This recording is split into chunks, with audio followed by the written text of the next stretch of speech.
정치가 바로 서야 나라가 바로 선다. 정치권 소식 발빠르게 전달해드립니다. 정치 파발마.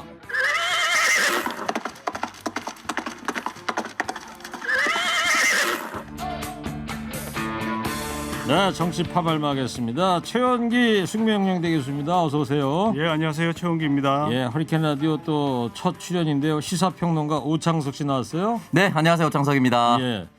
원래 오창석 씨 자리에 이제 배종호 교수가 있어야 되는데 네. 이분이 또 느닷없이 이번 주 중반에 자가격리에 또 돌입하는 바람에 제가 지난주엔 또 자가격리 이 시간에 있어가지고 최원기 교수님 지난주에 처음 나왔을 때인데 전 이제 유튜브로 봤었거든요. 아, 예. 이렇게 직접 만나 뵙게 돼서 좋고요. 자, 그나저나 우리 정치 파발마의 오창석 평론가 같은 젊은 평론가는 처음인데 실례지만 올해 나이 좀 물어봐도 돼요? 아, 상관없죠. 1986년생 호랑이띠입니다. 그럼 몇 살이에요? 37살이죠. 아, 37. 네. 우리 최영기 교수님은 아, 이거 비밀인데. 비밀이에요? 저는 좀 나이가 좀 됐습니다. 약간. 예, 알겠어요. 예. 딱 보니까 뭐 오창석 씨한테 삼촌뻘, 작은 아버지 뻘쯤 되는데 네. 그러면 저 오늘 저 친척 삼촌이랑 같이 정치 이야기 한다고 생각하시고 예. 편안하게 두 분 좀 이야기 좀 듣겠습니다. 자, 첫 번째 이제 얘기인데 대통령직 인수위가 취임 이후에 조직 개편을 하겠다면서 속도 조절에 나섰습니다. 이 배경 뭐라고 보세요, 최 교수님? 예, 지방선거를 앞두고 지금 민주당이 좀 철저히 인사청문회를 하겠다 이런 예고를 했죠. 그렇죠. 그러니까 이제 야당이 다수인 상황에서 한 발 물러서는 그런 유연한 자세를 취한 겁니다. 그렇지 않아도 이제 초기에 대통령 집무실 이전을 너무 급히 서두른다든가 이러면서 지지도가 좀 빠지는 그런 현상도 있었거든요. 그러면 대통령 당선되고 지금까지 한 달 넘었는데 예, 거의 한 달 됐죠. 예. 예. 근데 오로지 집무실 이전 이거밖에 이슈가 없는 것 같아요. 예, 그래서 이제 이 정부 조직 개편도 국회의 벽을 넘어야 되기 때문에 사실 지방선거 앞두고 상당히 부담이 되는 부분이라서 예, 조금 뒤로 미룬 것 같습니다. 예, 좀 심도 깊게 상황에 맞게 시간을 두고 개편 방안을 살펴보겠다 이런 것은 뭐 나쁜 일은 아닌 것 같습니다. 네, 알겠습니다. 자, 조카되는 오찬석 평론가님. 네. 폐지를 공약한 여성가족부 장관 후보도 인선을 하겠다는 거예요, 지금. 네. 그러면 폐지될 부처 후보자가 국회 인사청문회를 통과해야 되는데 이거 어떻게 보세요? 그 보통은 이제 첫 조각이 형성이 되고 장관 후보자가 지명이 되면 그 사람이 어떻게 살아왔는가에 대한 그 인사에 대한 검증이 조금 촘촘하게 진행이 됐었는데 만약에 여성가족부 장관이 어떤 사람이 내정이 된다라고 하면은 그 사람에 대해서도 초점이 되겠지만 향후 부처의 미래에 대해서 집중적으로 질문을 받을 수밖에 없을 겁니다. 네. 예를 들어서 두 가지 방편이 있겠죠. 여성가족부를 그대로 가겠다.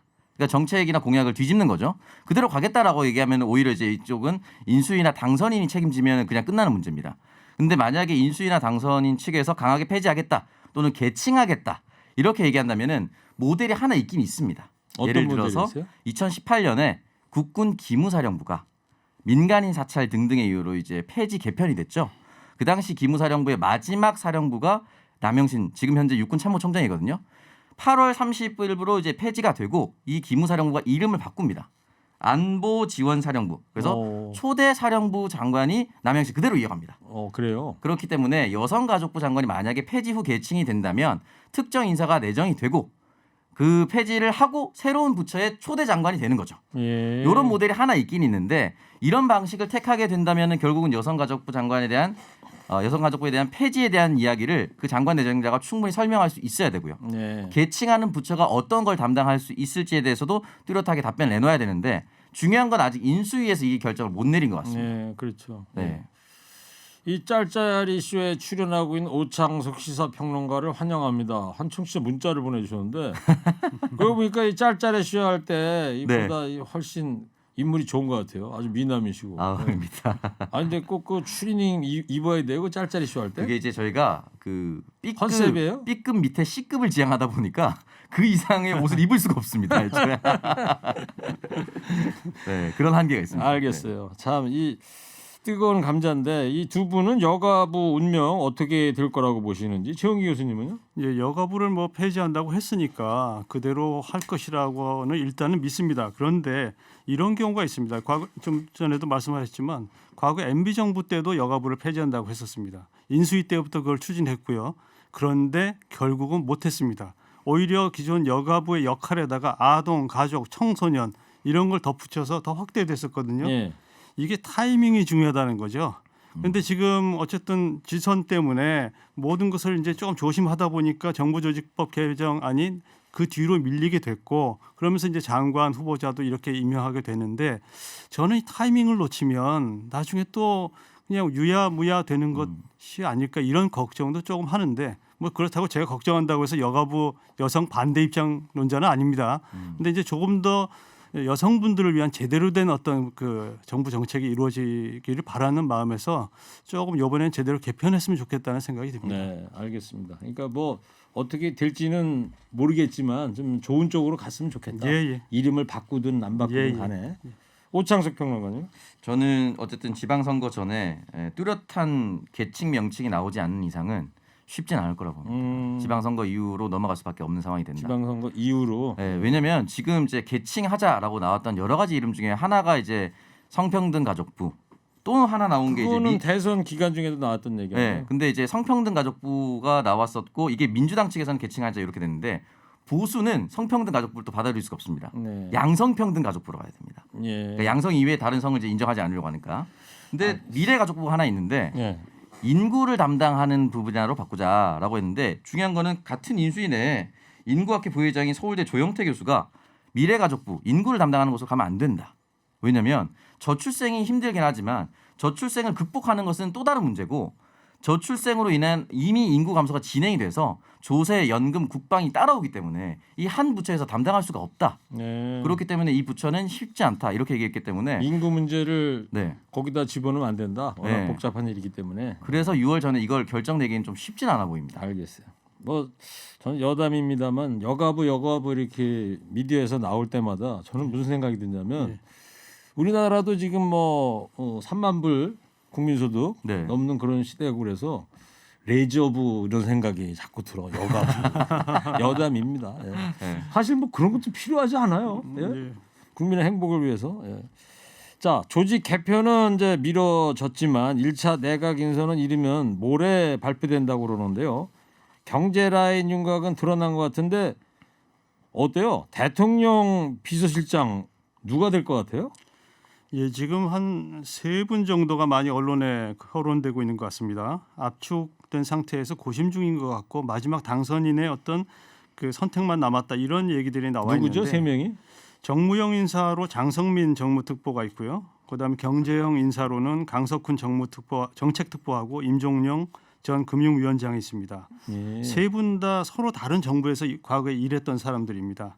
장성민 특보는 김대중 정부, 강 특보는 박근혜 정부, 임 위원장은 이명박 정부입니다. 네. 예, 어떤 분을 선택할지는 이제 글쎄요, 그 누가 알겠습니까만 제가 볼 때는 아무래도 비서실장이라고 하는 자리가 두루두루 여러 가지 일을 조율을 해 나가야 되는 입장이기 때문에 좀 정무형이 더 맞지 않을까. 밑에 정부 부처 관료들 중에는 경제형 참모들이 많을 예. 거거든요. 정무용이라면 장성민 씨 얘기하는 거니까. 그쪽이 더 낫지 않을까 이런 생각이 예. 듭니다만 뭐 맞추면 뭘 준다면 제가 더 잘 맞춰보겠습니다만. 네. 알겠어요. 근데 좀 딱딱 맞춰주시면 전망을 해주시면 좋을 것 같아요. 예. 나중에 틀려도 괜찮은 거니까. 어차피 뭐 인사를 뭐 최영기 교수께서 하시는 게 아니니까. 예. 오창석 평론가. 저는 이제 보통 정치권이 인사를 하면 지역 성별, 뭐 그룹별로 이제 배치를 일부러 시킵니다. 예를 들어서 문재인 대통령이 처음 이제 비서실장으로 그룹 배치로 86그룹의 리더라고 볼 수 있는 임종석 실장을 배치했었죠. 네, 그랬죠. 총리는 호남 이낙연으로 가져가면서 총리 비서실장으로 영남의 배재정 의원을 이제 발탁을 했습니다. 이런 네. 식으로 성별 그룹 이제 지역으로 계속 배치를 시키는데 호남 총리가 처음에 내정이 됐기 때문에 비서실장은 영남으로 갈 가능성이 있습니다. 근데 여기에 대해서 저는 임종용 씨는 조금 많이 제외될 수 있지 않을까. 왜냐하면 비서실장은 국회와 정치와 청와대를 두루 알아야 되는데 강석훈 내정자는 아니고요. 강석훈 씨 같은 경우는 경제수석도 청와대에서 해봤고요. 예. 그리고 19대 서초구에서 국회의원도 해봤습니다. 그렇기 때문에 두루두루 경험이 많아요. 특히 경북공화 또 영남입니다. 예. 여러 가지의 사이클로 봤을 때는 여기에 다 들어갑니다. 좋았어요. 네, 그래서 저는 그러면 아마 강석훈 씨를 지금 예견하는 거고. 강석훈 또는 복병으로 권영진 대구시장까지 전 열어둘 수 있다고 봅니다. 알겠습니다. 예. 자, 인사청문회를 앞둔 한덕수 국무총리 후보자한테 뭐 매일같이 의혹들이 이제 불거져 나오고 있는데 쟁점을 좀 짚어봐 줄래요? 크게 이제 두 가지로 볼 수가 있을 것 같은데요. 하나는 이제 재산 형성 과정, 두 번째는 이제 활동 내역으로 볼 수가 있는데 활동 내역은 이제 김앤장과 SOL의 사내이사를 했었던 것. 그리고 김앤장은 이제 고문 활동을 했었던 건데 그렇다면은 이렇게 높은 연봉을 받으면서 어떤 일을 했을 것인가. 네. 물론 김앤장에서 이건 비밀이기 때문에 공개를 하지 않을 것인데 세상에 영원한 비밀은 없습니다. 오다 가다 만난 사람이 그 일에서 나왔는데요, 봤는데요 하면 그 어떤 사안에서 김앤장이 원하는 것을 해주기 위해서 한덕수 총리 내정자가 어떤 활동을 했는지가 공개가 될 겁니다. 그게 만약에 국민들의 반감을 자극한다든지 예를 들어서 예전에 김앤장이 우리나라가 아닌 일본 기업을 위해서 일했었던 그런 것들에 대해서 한덕수 고문이 큰 역할을 했다. 이러면 사실 국민의 반감이 커질 수가 있죠. 네. 이 활동 내역이 하나 있고 재산 형성은 사실 이제 고액 연봉 얘기가 바로 나왔었죠. 김앤장에서 4년 4개월간 19억 7,748만 원. 네. 근데 저는 개인적으로 민주당의 이재명 후보가 선거 토론 당시에 살찐 고양이법 폐지해야 된다. 네. 연봉 많은 것만 가지고 뭘 하면 안 된다라고 얘기했기 때문에 단순히 고액 연봉만으로 비판하기는 어렵다고 봅니다. 중요한 건 쟁점이 저는 장인으로부터 샀던 집을 약 1억 원 정도가 부족했는데 당시 경제 관료로 근무할 때 미국의 엑손모빌사로부터 돈을 받았던 거 아니겠습니까? 근데 월세를 대납하는 것이 아니라 퉁 이렇게 3억 정도 받았어요. 예. 이게 이해 충돌이죠. 그러니까 어떠한 경제 관료라도 현직에 있을 때 어떠한 기업으로부터 이렇게 큰 금액을 받는 것은 말도 안 되는 겁니다. 네. 그러면은 받고 도대체 그 엑손모빌을 위해서 무엇을 해줬느냐? 그때 당시에 한덕수 후보자가 무슨 일을 하고 있었던 거죠? 이제 경제 통상과 관련된 요직에 있었습니다. 예. 그렇기 그래서 때문에 이제 이해 충돌 우려가 아니냐. 네. 예. 그래서 그때나 지금이나 한 공무원이 받기에는 좀 큰 금액입니다. 네. 그렇기 때문에 이 부분에 대해서 아마 전과는 조금 다르게 더 강한 검증이 들어갈 수밖에 없는 상황입니다. 돈을 많이 벌었다는 거는 그건 문제라기보다는 네, 어떤 이해 충돌 이런 부분을 아마 국회가 들여다보지 않겠느냐 인사청문회 과정에서. 네 그렇습니다. 근데 저 한 청취자께서 근데 오창석 씨 지금 목소리 까는 거예요? 성우 같아요. 예. 아니 이게 짤짤이 쇼는 워낙 장난을 많이 쳐야 되기 때문에 네. 톤을 높여서 오히려 더 과장되게 하는 거고 이게 평소 음성이죠. 어떻게 그래요? 보면. 네. 그리고 좀 밖에서 그러는데 좀 간결하게 해달랍니다. 이 허리케인 라디오는 간결하지 않으면 안 돼요 지금. 알겠습니다. 예, 짤짤이 쇼에서 이제 길게 느려서 하는 게 이 습관이 좀 있으신가 보다. 맞아요. 예. 네. 저는 괜찮은데 예, 밖에 그래요. 예. 자, 한 귀로 듣고 한 귀로 흘리셔도 되고. 자 최현기 교수님 오늘 민영배 민주당 인사청문 TF 단장이 오늘 라디오 인터뷰에서 이런 얘기를 했어요. 한덕수 후보자가 낙마할 가능성이 높다. 어떻게 보세요? 이 평가에 대해서? 예, 그 낙마 여부는 좀 더 지켜봐야 되겠죠. 아직 인사청문회가 본격적으로 돌아가고 있는 것도 아니고요. 예, 아직까지 그리고 명확한 팩트를 통해서 의혹이 사실로 확인된 것은 아니기 때문에 이제 철저한 검증을 통해서 만약 그게 사실이다 의혹이 그렇게 되면 당연히 국민 여론은 뭐 이제 한덕수 총리 후보자에 대해서 반대 여론으로 돌아갈 것이고요. 네. 그렇지 않다면 역풍도 또 만만치 않게 불 수도 있다 이런 네. 생각을 해봅니다. 왜냐하면 그 전에 이제 문재인 정권에서 국회 인사청문회 그 통계가 있지 않습니까? 무려 34명이 그 7대 기준을 통과하지 못해서 이 대통령께서 일방적으로 임명한 전력이 있어요. 네. 예, 그런 부분도 있기 때문에 국민들은 이미 다 알고 있고 그래서 역풍을 민주당에서는 좀 조심해야 될 것이다. 예. 그러려면 명확한 팩트가 있어야 될 것이다. 이런 얘기를 좀 할 수 있겠습니다. 대통령 당선인이 국회 인사청문 요청하는 이제 제출을 했지요 지금. 네. 언제든지 날짜는 잡혔습니까? 인사청문회 이틀 동안 하는 게 아직은 예, 아직은 아닌데. 안 잡혔어요. 네. 이달 말쯤 아마 하겠죠. 네. 네. 빠르게 진행될 수밖에. 우창석 평론가는 어떻게 봐요? 이 민영배 인사청문 TF 단장의 이런 이야기에 대해서 낙마 일단은 가능성이 높다 이런 말에 대해서. 그 정도는 이제 흔히 말하는 정치력이라고 볼 수가 있겠죠. 그냥 정치적으로 이런 메시지는 충분히 한 번쯤 던져볼 수가 있을 것 같은데 네. 이렇게 된다고 했을 경우는 지금부터 제보가 쏟아질 겁니다. 그러니까 이제 예를 들어서 한덕수 후보에 대해서 안 된다라고 제보하는 것도 있지만 사실 정치는 또 냉정하게 내가 총리하고 싶었는데 저 사람이 지명됐어 하면서 같은 편 내에서도 또 제보가 나올 수가 있어요. 또 그런 경우도 상정이 가능하겠군요. 네, 그래서 월말이나 월 초까지 그런 제보가 어느 정도 쌓이느냐가 중요한 거고 솔직히 말씀드리면 지금까지의 의혹은 어느 정도 사과와 맞으면서 또 넘어갈 수도 있는 사안이지 않을까라는 생각이 듭니다. 근데 네. 더 크게 터지면 이제 막을 수가 없겠죠. 알겠습니다. 자, 국민의힘 새 원내대표에 오늘 오전에 권성동 의원이 선출됐어요. 윤심이 투표에 반영됐다고 볼까요? 어떻게 볼까요? 완벽하게 반영이 됐다라고 볼 수밖에 없겠죠. 퍼펙트하다. 네, 왜냐하면 근데 너무 본인은 아니라고 그러잖아요. 본인이 그렇겠습니다라고 얘기하기는 또 어렵죠. 윤심이 반영됐습니다 이렇게 얘기할 수는 없겠죠. 102표 중에 81표, 81표로 압도적으로 당선이 됐고 네. 같은 경쟁자였던 조혜진 의원이 21표밖에 받지 못했어요. 그랬더라고요. 그렇다면 완벽히 압도적으로 윤심이 반영이 됐다 또는 윤심이 반영됐다기보다는 사람들이 대통령의 복심에 손을 들어줬다 뭐 이렇게 볼 수가 있겠죠. 네. 자, 윤석열 정부의 이 첫 여당 원내 사령탑으로 이제 막중한 임무를 맡게 되는데 권성동 신임 대표의 주요 과제 지원기 교수님 뭐라고 보세요?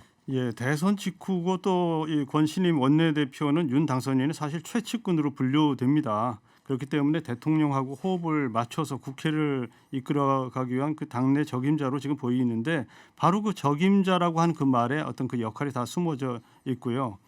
이제부터는 윤 대통령이 국정 운영을 좀 뒷받침할 수 있는 그런 입법 사항들이 많은데 이걸 챙겨야 합니다. 정부조직법 개편안도 그렇고요. 그런데 이제 거대 야당이 사실 172석으로 만만치 않고 그래서 쉽지는 않아 보입니다. 그래서 인사청문회도 좀 잘 진행이 되어야 되고 아까 말씀드린 정부조직법 개정안도 그렇고 또 나중에 추경 예산안도 그렇고 또 하반기로 넘어가면 국감이 있는데 이 국감이 문제가 될 거예요. 왜냐하면 이 국감은 문재인 정부에서 했던 일에 대한 국감이거든요. 그렇기 때문에 정권 초기에 첫 번째 국감에서는 그런 일들을 가지고 많이 이슈화를 시킵니다. 전 정부에서 잘 못했다라고 하는 부분. 그래서 이 국감을 어떻게 끌고 가느냐에 따라서 그 이후에 전국 방향도 좀 달라질 수 있기 때문에 이 부분을 지금 예. 권성동 원내대표가 책임져야 되는 그런 그렇군요. 부분이 있습니다. 예. 자, 또 이제 윤심 얘기 나온 곳이 또 이 경기지사 쪽이에요. 오창석 평론가님, 경기지사 쪽에 유승민 전 의원하고 김은혜 의원이 이제 출마를 선언을 했는데 네. 윤심이 누구한테 가 있다고 봐요?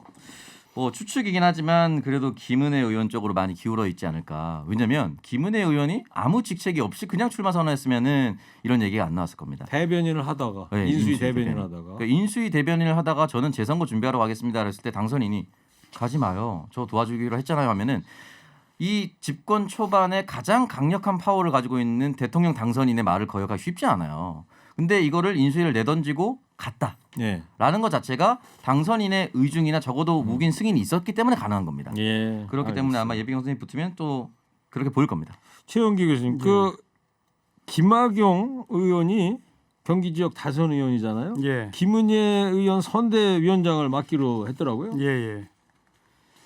예, 맡기로 했습니다. 그런데 이제 김학용 의원은 바로 직전에 공관위 위원이었거든요. 예. 그래서 여기서 이제 좀 약간 그 문제가 되는 부분도 있습니다. 어떤 부분이 그럴까요? 심판을 하다가 선수의 코치를 지금 하겠다라고 갑자기 어. 나와서 하는 거기 때문에 좀 그렇고요. 나오자마자 이제 당협위원장들 한 10명을 이제 만나서 어떻게 김은혜 의원을 지원할 것인가 이런 논의도 했다고 하고 그래서 조금 이 부분이 조금 문제가 되고 있는데 그래서 유승민 전 의원 측의 복심이라고 불리는 유이동 의원이 지금 정책위의장을 하고 있었는데요. 네. 이 이야기를 듣고 바로 사퇴를 했죠. 본인도 어떤 그 불만의 표시일 수도 있고 예. 뭐 그래서 지금 양측 간의 그 어떤 선대위 경쟁이 본격적으로 불붙기 시작한 유이동 상황입니다. 정책위의장이 그만둔 건 오늘입니까? 그거는? 아마 오늘인가요? 예, 최근입니다. 어제 아니면 오늘인데요. 네. 예, 그래서 지금 김학용 최다선 경기도 의원이 이렇게 한 것을 두고 그 배경이 뭐냐 네. 이런 얘기들도 상당히 지금 많이 떠돌고 있습니다. 예, 알겠어요. 자, 이 얘기도 해볼게요. 박근혜 전 대통령이 대구시장에 출마한 유영아 변호사 지지 영상을 찍어서 올렸더라고요. 선거에 어떻게 영향을 줄까요, 오창수 평론가님? 뭐 냉정하게 말씀드리면은 대구시장 선거 판세를 흔들기 좀 어렵고 예. 적어도 유영하 변호사 후원금은 금방 찰 것 같습니다. 오, 어. 그러면 후원금은 뭐 금방 찰 것 같고요. 예비경선은 지금 여러 여론조사가 발표되고 있는데 뭐 수치를 언급할 수는 없겠지만 홍준표 의원이 워낙 압도적이라 예, 김재원 후보와 단일화했을 때는 어느 정도 파급력이 있겠지만 네. 그게 안 된다고 했을 경우에는 뭐 후원금 이외에 유의미한 성적을 거두기 좀 단일화를 어렵다. 한다면은 유영아 변호사 플러스 김재원 의원 네. 이런 식으로. 그 정도 해서 당내 경선을 거라면은 비슷하겠지만 그렇지 않으면 쉽지 않습니다. 알겠습니다. 자, 민주당 얘기해 볼게요. 서울시장 후보 공모에 모두 6명이 신청을 했다던데 송영길 전 대표, 박주민 의원 말고 또 누구예요? 네, 일단은 이제 김진애 의원이 또 신청을 했다라고 볼 수가 김진애 의원 김진애 전 의원이죠. 예. 네, 김진애 전 의원이 사실 이제 열린민주당에서 넘어왔고 정봉주 전 의원, 네. 김송일 전 전남 행정부시장 그리고 김주영 변호사 등 6명이 신청을 했습니다. 네. 최 교수님, 송 전 대표를 향한 당내 비판이 이제 계속 이어지고 있는데 예. 최재성 전 수석이 어제 이런 얘기까지 했어요. 송탐대실 이런 예. 비유를 썼는데 예. 이게 뭔 내용이죠? 예, 송영길 전 대표는 사실 서울시장으로서 대안이 없기 때문에 본인이 대신 나가서 불쏘시개가 되겠다, 희생하겠다, 뭐 대선 패배의 책임을 지고 그걸 하겠다라고 하는 것인데 네. 사실 반대 측 입장에서는 대선 패배 책임자가 다시 나오는 것은 그 내로남불이다, 욕심이다 이렇게 얘기하는 거거든요. 작은 것을 탐하다가 크게 진짜 본인이 많은 것을 잃을 것이다 이런 얘기인데 네. 반대쪽 입장에서도 사실 그 이유가 좀 있는 것 같아요. 송영길 대표가 희생하겠다고 하는데 반대쪽에서는 대안도 없이 지금 비판을 하는 왜 거거든요. 못 나가게 하느냐? 예. 네. 그것은 뭐냐면 이제 송영길 대표 서울시장에 나오면 구청장 선거를 다 이끄는 그런 위치에 서게 될 겁니다. 그런데 지금 구청장이 25개 중에서 하나 빼고 다 민주당이죠. 네. 여기서 어느 정도로 수성하느냐에 따라서 선거 결과가 달라지는데 그것 때문에 송영길 대표로는 안 된다. 인물이. 다른 사람이어야 된다. 이것을 계속 강조하다 보니까 이런 비판이 커지고 있는 것 같습니다. 네. 86그룹으로 분류되는 김민석 의원이 정상적 경선이 훼손됐다 이러면서 현안에 대한 끝장 토론을 요구하고 나섰는데 오창석 평론가님 이런 모습 어떻게 봐요? 별로 좋지 않죠. 민주당 지지자들한테는 특히나 더 좋지 않을 거라고 봅니다. 왜냐면은 끝장 토론 누구한테 하는 거죠? 그럼 윤호중 비대위원장이랑 하나요? 박지원 비대위원장이랑 하나요? 아니면 송영길 대표랑만 하나요? 그러니까 이게 전체적으로 송영길 대표가 나오지 말아야 된다는 사인으로는 충분히 이해가 되는데 네. 끝장 토론이란 것이 사실은 자기 정치, 자기 이름 띄우는 거 말고 지금 현재로서는 결과가 없습니다. 그리고 박영선 전 장관 또 임종선 전 비서실장도 출마 고심하고 있다 이런 보도도 나오고 있는데요. 그러니까 지난번에 재보궐선거가 이제 박영선 장관을 당에서 끝까지 이제 요청을 해서 출마를 했단 말이죠. 네. 이번에도 그런 상황일 수도 있고 아니면 본인 스스로는 지난번에 한번 졌고 이번에도 경쟁력이 없다 생각해서 쉬고 있다라고 보는데요. 글쎄 저는 뭐 유의미한 내용은 아니라고 생각합니다. 그래요. 네. 자 끝으로 최 교수님 예. 이재명 상임고문의 재등판론 이야기 나오는데 어떻게 예. 보세요 이거는? 이재명 상임고문의 재등판론은 사실 이게 성남시장 선거하고 맞물려 있어서 김병욱 의원이 예를 들어서 성남시장으로 빠지게 되면 그 자리를 이재명 이제 전 지사가 들어가겠다라는 건데요. 네.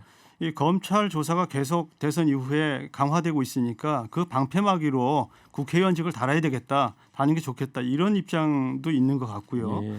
그다음에 문재인 전 대통령의 했던 그 방식대로 국회의원을 달고 당 대표를 하면 다음 대선에서 유리한 위치에 설 것이다 이런 입장인데 사실 이재명 전 지사 입장에서는 쉬워 보이지는 않습니다. 네. 알겠습니다. 예. 어려울 것 같다. 재등판이 지금 입장에서는. 예. 오평론가도 그런 입장이에요? 네, 강력한 지지 지원 유세를 해서 그건 나갈 수 있겠지만 출마는 좀 쉽지 않아 보여요. 알겠습니다. 자 마지막으로 한 줄 평하겠습니다.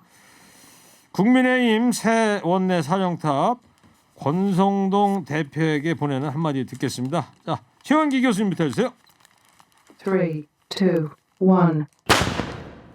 예, 국민을 친구처럼 가까이 해주셨으면 좋겠습니다. 교수님 고민 좀 해주세요. 고민 좀 해달랍니다. 인공지능이. 이어서 오창석 평론가 해주세요. 3, 2, 1. 핵관을 버려야 윤이 산다. 좀 더 창의적으로 해주세요.